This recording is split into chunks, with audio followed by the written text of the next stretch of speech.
Olha, nesse momento, o presidente Jair Bolsonaro está reunido com Vladimir Putin na Rússia para saber o que esperar desse encontro entre os líderes. A gente conversa com o professor Manuel Furriela, de Relações Internacionais da FMU. Professor, como vai? Muito obrigado, como sempre, por estar aqui conosco na Jovem Pan. Eu já pergunto para o senhor, em meio a toda essa tensão, ao que tudo indica, há uma pausa nessa tensão que está no ar, de uma possibilidade de invasão da Rússia à Ucrânia e a viagem do presidente Jair Bolsonaro. De que maneira o Brasil se beneficia dessa viagem nesse momento, professor? Bem-vindo mais uma vez. Bom dia. O Brasil posicionou-se de forma pragmática, deixando claro desde o início que não vai tomar um posicionamento, ou seja, não vai informar, dizer ou apresentar qualquer tipo de alegação de que estaria a favor dos ucranianos, dos russos, da OTAN, dos Estados Unidos, ou seja, das principais partes envolvidas.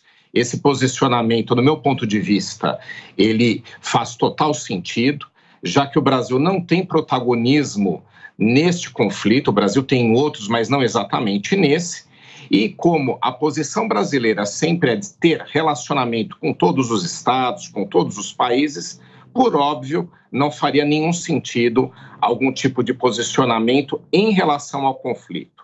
Pelo menos até o que nós sabemos no momento, pela agenda oficial apresentada pelo Palácio do Planalto, os temas que serão tratados entre ambos, entre Putin e Bolsonaro, envolverão relações comerciais entre os países.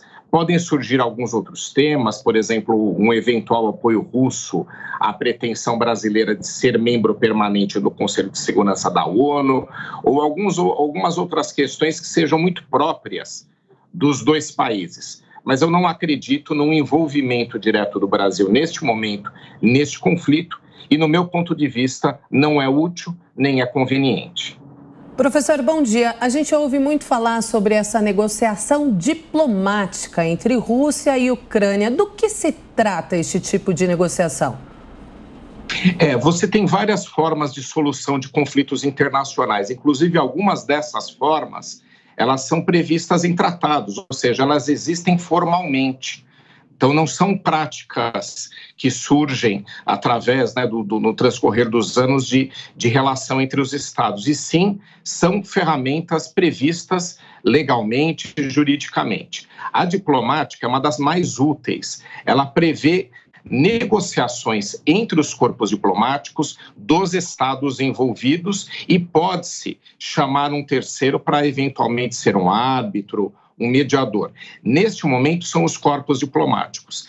E esse tipo de negociação é técnica, onde inclusive a integridade física dos participantes é totalmente preservada. Então é um diálogo técnico, um diálogo de alto nível, sem paixões pessoais. Então esse tipo de ferramenta, em muitos casos, foi útil. E eu acredito que no caso atual também vai ser, já que as pretensões russas em relação à Ucrânia, em relação a afastar a OTAN de perto do seu território, elas são muito claras. Então você não tem uma pauta obscura nesse caso, como em outros conflitos que tivemos pelo mundo, onde existiam outros tipos de interesse. Está muito clara a posição russa de afastar do seu território qualquer tipo de instalação de armamentos ou tropas de países ocidentais, e também está claro que a Rússia pretende manter uma zona de influência naquela região. Então, esses são tópicos a serem negociados. Por outro lado, a Ucrânia quer manter a sua autodeterminação e decidir o que vai fazer no seu futuro. Então, ela entende que pode, no futuro, fazer parte da União Europeia, por exemplo, daquele bloco. Então, estas são questões muito claras. Então, como os tópicos de negociação são públicos e são claros, eu acredito que a solução diplomática, essa negociada entre as representações dos estados envolvidos, ela tem uma grande chance de trazer frutos positivos no futuro.